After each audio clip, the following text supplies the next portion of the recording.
And welcome to another episode of Spoiled Games. I'm Adam Sessler, executive producer of Rev3 Games. This is the show where myself and colleagues sit around and talk about games. Sometimes we like them, sometimes we don't, but very interesting things come in the process.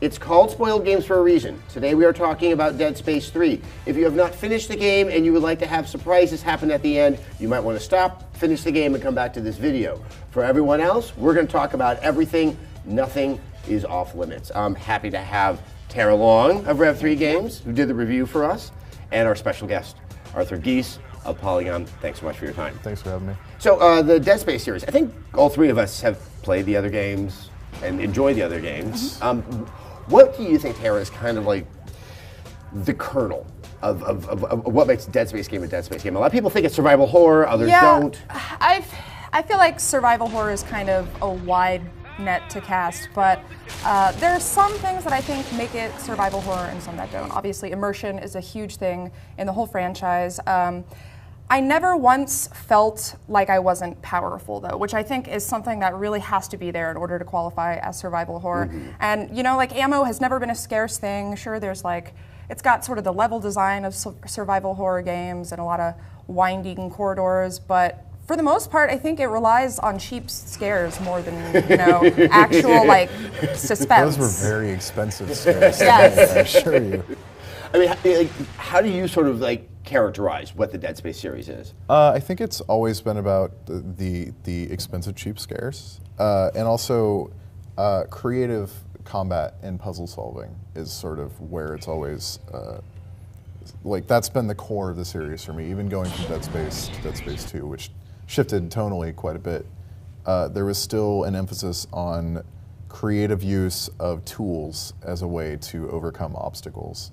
And there was way more of a focus on that than really any other game has, particularly with like dismemberment as a combat mechanic and using enemies' own body parts against them with stuff like kinesis. And especially in the first one, that whole idea of the dismemberment, you're using things that aren't supposed to be weapons. I mean, I love the way that the world felt organic. You are this guy who's an engineer, and you have engineering tools that happen to also be deadly and project things like a gun. And I mean, I always thought it was really nice how they kind of, you know, tie all the logic together. It's not just, you know, hapless guy finds gun, kills things. Yeah, right. I like that there's an escalating sense of resourcefulness through the series too. Like in the first one, Isaac is using his tools.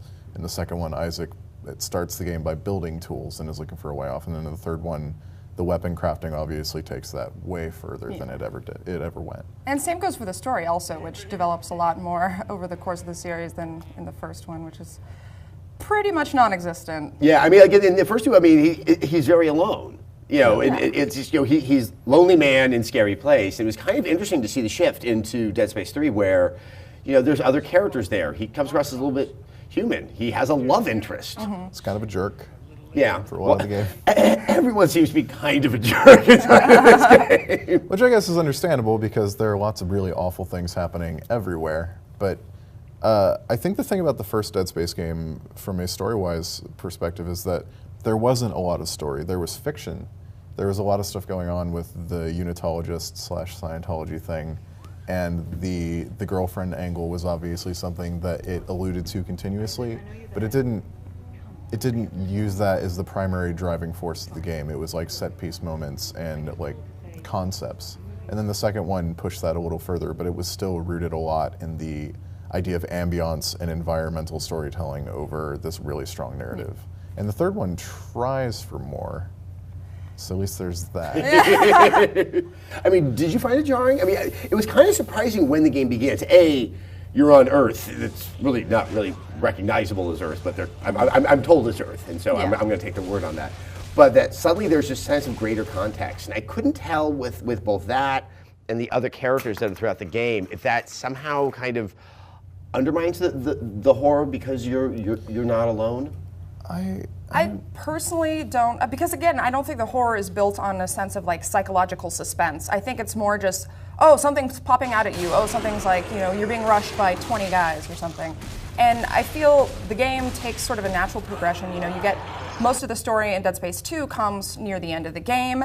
And so it makes sense that by the time you reach the third game, the story would be a little bit more developed. And I don't think it's necessarily a bad thing that it's like that, it's just different. I think I agree in that it's a departure in a lot of ways, just the way that it starts and the way that it sort of ramps up to the sort of expected Dead Spacey moments, but it doesn't blink while it's doing it. I mean, it starts with that prologue sequence, which is cool, but doesn't make a lot of sense, where it takes place like 200 years before, and you're on the colony in the archaeological dig, and that's its sort of way of introducing the tutorial stuff in a way that I think is good, because at this point, if I had to go through another tutorial as Isaac, I would really not understand, because he has killed so many of these things that it's like the sort of cognitive dissonance. But when it gets to Isaac in his apartment and Carver comes in, it just handles it without flinching in such a way that I just went with it. Like, I didn't have time to stop and think, well, this is what Dead Space is.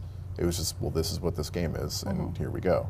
So I want to talk about the character of Danik, which I have to say, the way he's represented in the game was not what I had anticipated. This kind of smooth-talking English accent and kind of a neo-hipster. Clark, and here we are, the Marker homeworld.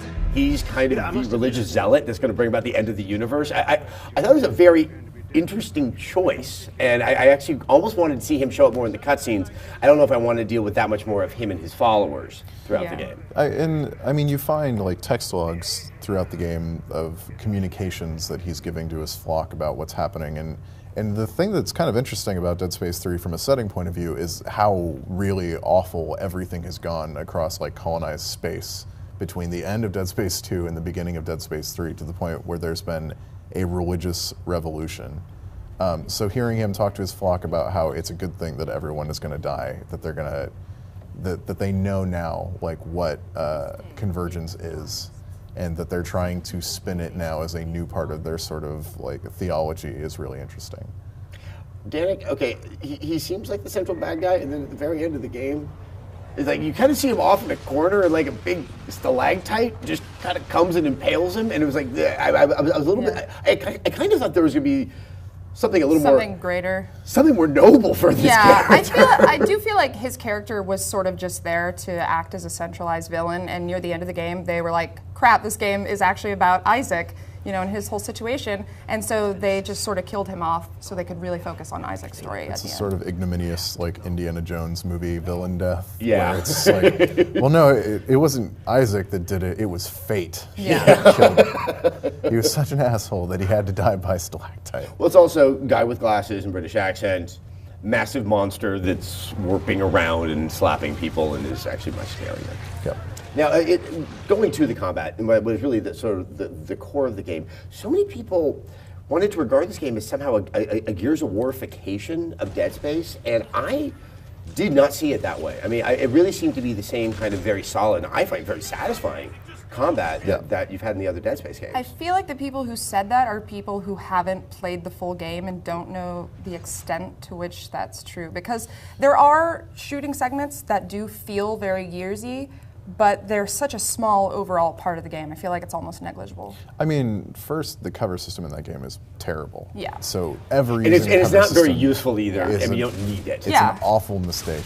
But also, I think that the last two Dead Space games gave a little bit more of opportunity to make it the survival horror game that some people wanted it to be, and there's less of that. There's less room for that in Dead Space 3, because they are definitely throwing more things at you. They definitely want you to use heavier firepower. They definitely keep throwing things at you, saying, "Hey, here's this new thing, try it." And the other Dead Space games, you could go through those games using only the plasma cutter, and most people did.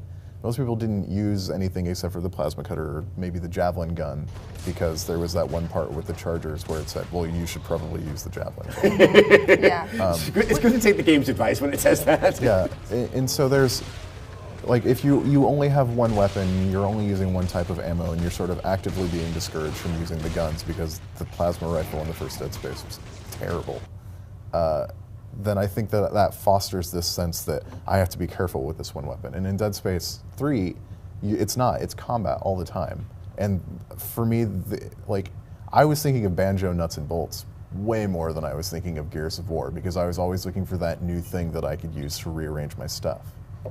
Banjo Nuts and Bolts. I see your logic now. That's not the game that I ever invoked. You were saying, Tara? I just, I feel like the third one took a lot more risks than the previous two, and that's why I'm willing to sort of forgive things like the cover system, because it's not a huge part of the game.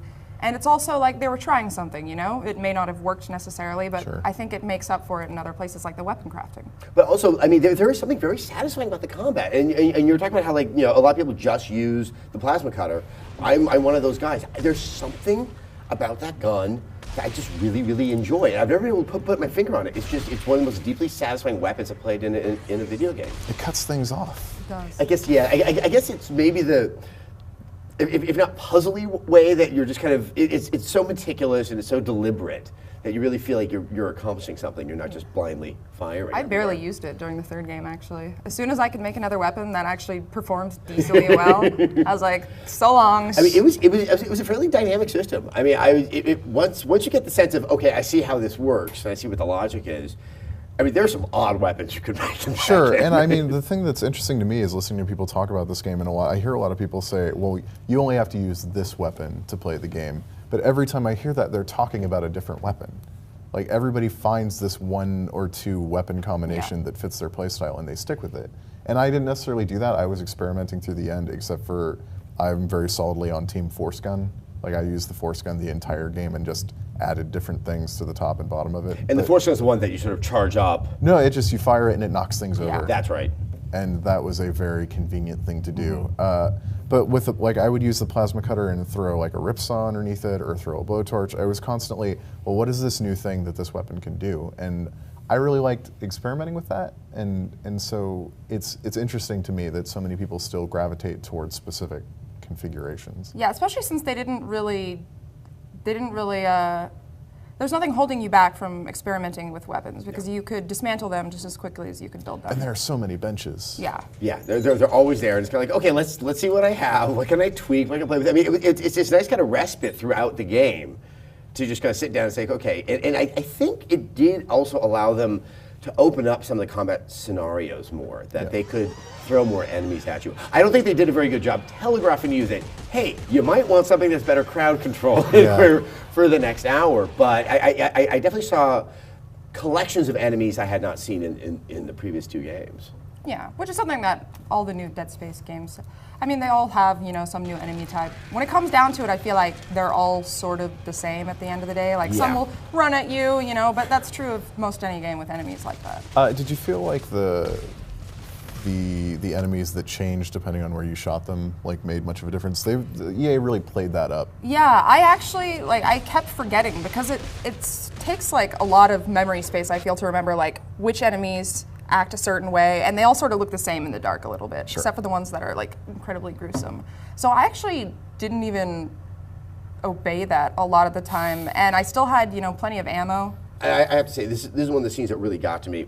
The other mechanic of the rolling dodge, which really only comes into play with the Snow Beast, which I thought was probably the weakest kind of major enemy. I mean, there's the regenerating Necromorph, which I was kind of expecting that. More manageable than they were in the second one. Yeah, but the Snow Beast, it never really made sense how you're supposed to how they want you to be playing that. And it looks like they want you to dodge. The dodge doesn't seem to work.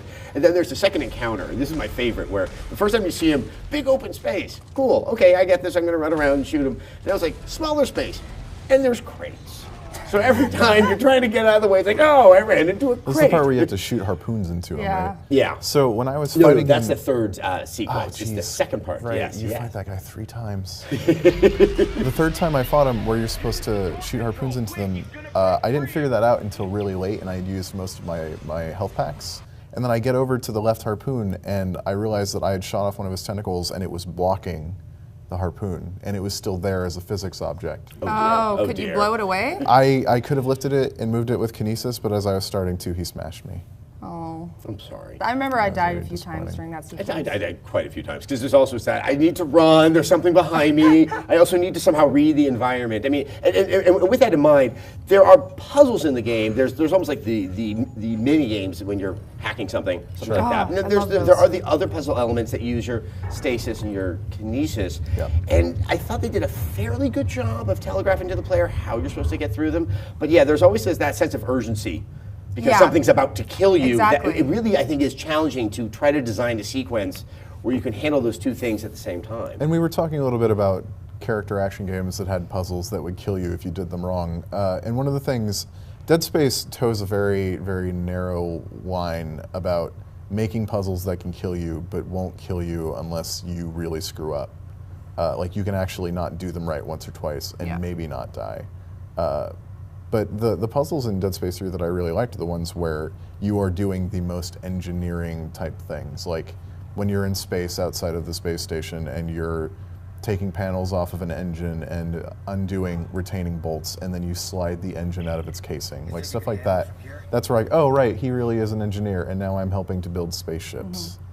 And Yeah, that's- he isn't the naive that you are as the player. Like, Right. he actually is Isaac Clarke in those puzzle sequences. I'm not just putting blocks into holes and things turn on. Although you do that too. That is what engineering is. I'm Yes. pretty Now, sure. you remarked, I mean, that is a really cool sequence when you're kind of just floating in space, you're seeing the debris. I mean, it was probably yeah. one of the most interesting space sequences I've played in the game. I love the zero gravity sections in Yeah. this one so much. Yeah. It just takes it so much further than it's gone before. And like in Dead Space 2, when you were in zero gravity spaces, that's when it allowed you to move in every Yeah. direction. But they were usually in like enclosed areas. And granted, there are like points where you can't cross in Dead Space 3, but the area is so big that there's a ton of stuff to explore. And actually, if you do explore, you can find some random stuff, including collectibles. Yeah. And then other stuff like if you shoot specific panels on spaceships, there's always oxygen behind them. Yeah. Like little touches like that. It's like, oh, so this may have been actually a spaceship. Which is, I thought was the nice touch, because there's that sense that, okay, is any of this worth it? Like, the world is pretty much over by the time that they leave Earth. I mean, there's, the necromorphs are there, the Everything is unitologists are pretty much, screwed pretty everything up. screwed. And that sequence in the graveyard, I think, kind of underscores that sense of, we're all dead. Yeah. I mean, it is a very, very, very grim world. The game is very long. It's one of the longest sort of single-player games. And granted, there's co-op. I played it in a while. I started to wonder if it needed all of that content, or if it didn't really have enough rabbits in the hat to pull out to actually justify that. I feel like it's a testament to just how well paced the game was that it managed to be interesting for that long. I mean, I never once felt bored at all while I was playing. I also did pretty much all of the optional missions, so Right. I ended up getting like at least 20 hours out of it. Yeah, I think I hit like 22. And the only thing I would say is that there are parts that feel like they're present so that it doesn't feel like it's on rails. Where you're going through areas that look the same and you're fighting a spitter and guys that pop out of the vents and then the scorpion tail guys in basically the same room over and over again. And I really like the combat, so that didn't necessarily bother me. But at some point it felt like they were there so that they could pad out or spread out the sort of Yeah, really I've been aggressive seeing this in set-piece some moments. games lately where I feel like I'm being tested. And I mean more like, I'm 10 years old and there's, I have to spell some words out that, and it's kind of dragging that out a little bit. But that final sequence when you're kind of where the maker is and you know that you're kind of closing in, I mean, I think it worked there because there's finally a sense of urgency that I think was kind of lacking slightly earlier in the game. Toward the end of the game is the only place in that game where I actually just started running past enemies. And Oh, doing really? stuff. Yeah. See, I'm so obsessive. I'm like, no, I need to kill him because he might come up from behind me Yeah. and get me. I was viewing it. I was on a schedule. So the co-op, I think you remarked in your review, it's not intrusive. No. This game is a very good single-player game, and then there's this co-op that doesn't really break the narrative whatsoever. I thought it was funny when everyone was hyping up, oh, there's a second character, John Carver, what's his situation, what's going on with him? And he was like such a small part of the overall campaign. Even in the co-op, he's really not as important as they want you to think that he is. But the most interesting story and narrative stuff that Dead Space 3 does is stuff with Carver. When you're playing in multiplayer and you play the co-op missions, to the point where if you're playing as Isaac in co-op in those parts, you are not seeing the interesting stuff, That is because all of the hallucination stuff that was in the other Dead Space games, like the things that were signaling his psychotic break, that's in Dead Space 3 in the co-op sections on Carver's side. They did relegate a lot of the psychological horror elements to the co-op campaign, which I think is fine because the optional missions, the weapon crafting, those are all things that are going to make you want to go back and replay the game. And I feel like playing co-op on your second playthrough is the ideal way to play it. And it's weird that it's like, at its core, it's such a loot grindy action game. Yeah. It's almost RPG-like in how grindy that it is. And I don't mean that in a bad way, but just that you go back to places that you played before and say, well, this time I'm going to get that chest and we'll see if there's a different weapon part in it. That is the strangest, most surprising thing about it. And because of the weapon crafting system, I mean, there's that sense of reward that I think makes the replaying of it so much more satisfying than other games. I mean, it's just like, okay, I want to build some other stupid weapon and see how far I can get with that. Right. So let's talk about the other aspect of the game that's probably drawn the most attention, and that was the use of the microtransactions, which I'm going to say, I used them. I have to hand it to EA for doing one thing that was quite clever, that you don't see tungsten very often, if ever, in the beginning of the game, and you start to realize that's really important if I want to have these really badass weapons. And so I'm like, all right, I'll just buy some. It's 80 points, and I saw myself doing that. Later in the game, it turns out you can actually start getting quite a bit of the tungsten, but they played a good one on me, and I wanted to try a cool weapon. I actually didn't even realize until like 5 or 6 hours into the game that you could dismantle your weapons and collect resources from them. I didn't know this at all, actually. So when I first saw the microtransaction thing, this was my reaction. I was like, oh, ew. And then I like forgot about it, and then I realized later on, well, like, no wonder I have no tungsten, because I haven't been dismantling my weapons. And when I realized that, I realized it is very possible to create powerful weapons in the game before you reach the end of it. They may not be, you know, the crazy ones that they have in there, but a lot of those aren't even practical anyway. So you have to sort of decide for yourself, I think.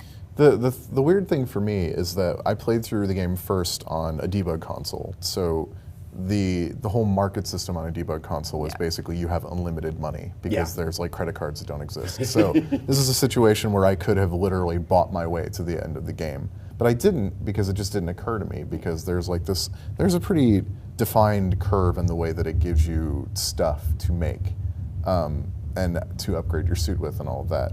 But when I played through it again on retail, like on like the normal Xbox 360, I actually did buy one of the resource packs a couple of hours in, because I had gotten so accustomed to using the other weapons that I didn't want to slum it with the early stuff. Yeah, it's true. I feel like they could have avoided a lot of the vitriol against that just by unlocking some of the later weapons after you reach like certain chapters in the game. Like, once you get to chapter 4, then you can start to build these crazy weapons. So people don't feel like they're at such a disadvantage from the very beginning. Yeah, which I don't think you are, but there's those options. I had not considered this idea that you just brought up. Could the microtransactions be there more for second or third playthroughs, or with co-op, where you don't want to have the full languid experience of it, and you know, like, you kind of know what's around the corner, you might want to be a little bit more efficient in how you play through it. I doubt that's how they designed it, but... No. I think the sort of frustrating thing about the first few hours of Dead Space 3 in particular is that the plasma cutter, because it has become the weapon that's synonymous with the game, just doesn't feel as effective as it did in Dead Space 1 and 2, and that's because it doesn't have any upgrades and blah blah blah, and you're supposed to use other weapons. But it took me a while to get over that sort of thing where I'm used to using this one weapon. That is my constant companion, and my constant companion isn't serving me as well as I want it to. But once I started getting upgrades and all of that stuff, it became less of an issue. Yeah, I mean, I think the fear sets in the beginning, and then you slowly sort of overcome, and you understand what the logic is of the weapon crafting and everything, and you really slip into it. So let's just talk about the very, very end of the game. Isaac dies, he sacrifices himself. Oh yes, I never saw that one coming. Or does he? Or does he? And do you think that they've opened the door for Dead Space 4? I know this is a point of discussion right now, if it actually exists, if it was canceled, but ignoring all of that, I mean, does this series have a place to go? I mean, they opened the door with those last few words that Isaac says after the credits. Yeah, obviously. There's always an open They can. Is there a even satisfying way for even the in the series most to final go? story? You know what? I feel like they could actually continue the series and maybe not make a proper sequel, but focus maybe on another protagonist or something. It seems like a primary or prime opportunity to take the series backwards, like to do like the discovery of the original marker as an example, because they lay the groundwork that awful stuff has happened every time a marker has been found, without fail. Yeah. Like that, it has always gone catastrophically badly for every civilization, human or otherwise, that's found it. So all they have to do is discover that marker somewhere else, or go back in time to when Altman found the first marker and everything that happened around that. I think that's it for our discussion of Dead Space 3. Tara, Arthur, thank you so much for joining us.